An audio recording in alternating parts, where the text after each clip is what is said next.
Bonjour et bonsoir, comme nous avons coutume de le dire, tout dépend de l'heure à laquelle vous allez nous recevoir. Bon, ici, il est question de religion, et quand je parle de la religion, je suis dans l'obédience chrétienne. Nous sommes des lecteurs de la Bible, nous lisons les brochures de Frère Branham, et nous croyons son message. Finalement, il y a un courant ou un vent qui est là présentement, c'est celui de Branham ou rien, appuyé sur play, ce qui est bien. Mais il y a un débat dont on est dans la confusion finalement. Au lieu de faire le débat sur ce qui est dit, nous faisons en réalité le débat sur le support. Moi, je crois que Branham est un support de Jésus-Christ. Jésus a fait quoi? Il a parlé et ça s'est enregistré dans Branham. Branham finalement a parlé, on a enregistré cela dans des cassettes, des CD et autres. Donc, l'équilibre qui doit être, c'est il devrait être écouté. On devrait faire un programme dans les églises pour écouter, alors réécouter la voix de Branham. Prêcher. Pourquoi? Les pasteurs, il y a beaucoup, je ne vais pas citer les noms, mais j'ai des amis, des classes, des compatriotes, des collègues qui ont été victimes même de ces pasteurs-là, qui croient que le pasteur est le mari de l'église, c'est que je crois aussi, mais qui en profitent de cette citation pour déshonorer des sœurs, les amadouer et autres. Moi, je crois que le pasteur est le mari de l'église, et la manière que je le crois, moi, je me dis que s'il est le mari de l'église, un mari ne devrait pas être polygame selon le régime chrétien. Quand tu as plusieurs églises, ça, c'est la polygamie spirituelle, parce que tu n'es pas mari de l'église physiquement, mais spirituellement. Vous voyez, donc tu ne devais pas être polygame aussi spirituellement. Tu devais être monogame. Mais hélas. Donc, de cette citation, jaillit des dégâts. Mari de l'église, et il prend d'abord les femmes avant que le frère X l'épouse. C'est lui qui passe d'abord là, vous comprenez? Et il dit, jure devant la colonne de feu, parce qu'il est écrit, tu ne jureras point, donc devant la colonne de feu, tout ce que tu... Donc il y a beaucoup de citations des autres qu'il fomente, qu'il crée, des autres qui existent. Et la dernière est là, juré devant la colonne de feu, je jure que tout ce qui se passe dans ton bureau, là où soi-disant le Seigneur le visite, ne sortira pas. Et ils font ce qu'ils veulent faire, sous prétexte qu'il est écrit. Vous voyez? Or, quand toi-même tu écoutes, tu deviens béret. Tu comprends que ça, le pasteur m'embrouille. Ça, le pasteur veut m'amadouer. Ça, le pasteur a un démon. Bon, c'est un peu ça. C'est à cause de ça qu'on devrait écouter et réécouter la bande. À tout moment, ça devait être un programme inséré dans les églises.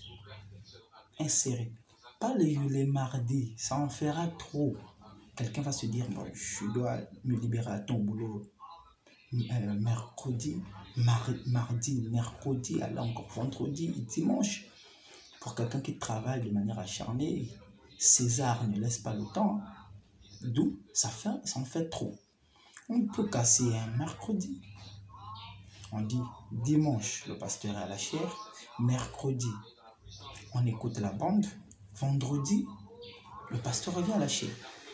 On casse un jour pour que tout le monde, en fait, ait la connaissance. Parce que quand tu viens à l'église de manière obligée pour écouter la bande, c'est différent quand tu te dis que tu peux écouter ta bande à la maison. On a vu ça dans le monde de l'enseignement. Candidats libres, ce sont des grands tricheurs parce qu'ils se disent qu'on viendra, il y a des élèves qui vont à l'école, ils vont nous souffler et nous montrer. Mais celui-là qui est sur le banc de l'école, bien qu'il n'y en a pas assez, mais il y a de ceux-là qui se battent, qui se forcent. Tu vois, à étudier, à être premier de la classe. Toi, tu es candidat libre, tu es dans tes courses, dans tes boulots. Quand tu arrives le jour de l'examen, tu ne sais même pas quoi faire. C'est de même avec les gens qui écoutent la bande à la maison. Tu vas écouter, c'est bien. Toi-même, tu connais dans quelles conditions tu écoutes, tu prépares, tu vas là, le frère Branham parle ou pas. Or, quand c'est à l'église, c'est plus respectueux. Je crois que ça rentre mieux. Maintenant, ça c'est pour accepter ou bien féliciter, approuver l'écoute de la bande.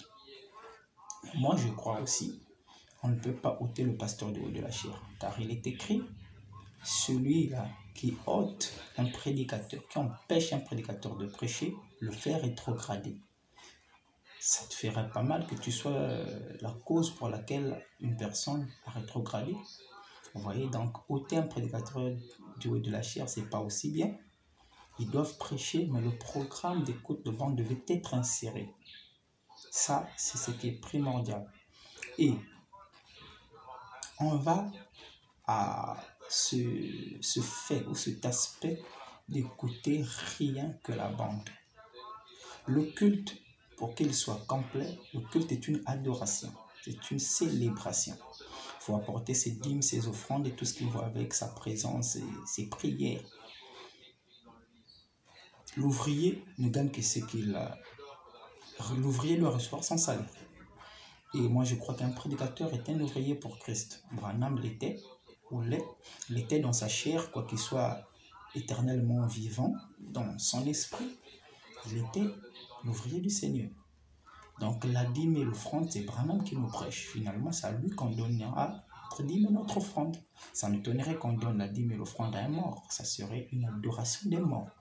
Là aussi, c'est un blasphème contre la personne de Jésus-Christ et celle de Frère Branham. Vous voyez? Donc, si c'est Branham qui nous prêche derrière la chair, vous venez simplement appuyer pli. Vous devenez comme des diacres, des oussiers, des concierges qui apprêtent l'église pour que le pasteur monte en chair. Apprête les micros et tout. Celui qui est derrière la cabine va augmenter le volume pour qu'on écoute bien la voix du pasteur. Donc celui-là ne devrait pas recevoir la dîme, sinon on va le payer aussi la dîme. Si vous appuyez simplement play, vous n'êtes pas éligible de recevoir la dîme des enfants de Dieu. On donne notre dîme à Branham, mais comme Branham n'est plus vivant dans sa chair, si on donnait la dîme au nom de Branham, ça serait un blasphème, une adoration des morts. Voilà pourquoi le mieux c'est obliger au pasteur de casser un jour de culte, soit mercredi, soit vendredi, pour insérer les côtes de bande et les laisser derrière la chair. Ce serait même, bon, je vais peut-être extrapoler, sinon la volonté que Dieu voudrait, que Branham voudra, excusez-moi, que le pasteur soit derrière la chair, mais qu'il y ait un jour dans la semaine qu'on doit écouter impérativement la bande. Il est écrit, pardonnez-moi, il est écrit que nous ne sommes pas des catholiques, où un message doit quitter de Rome pour le monde entier. Mais si un message doit quitter des États-Unis pour le monde entier, on devient des catholiques. La citation l'a dit ça.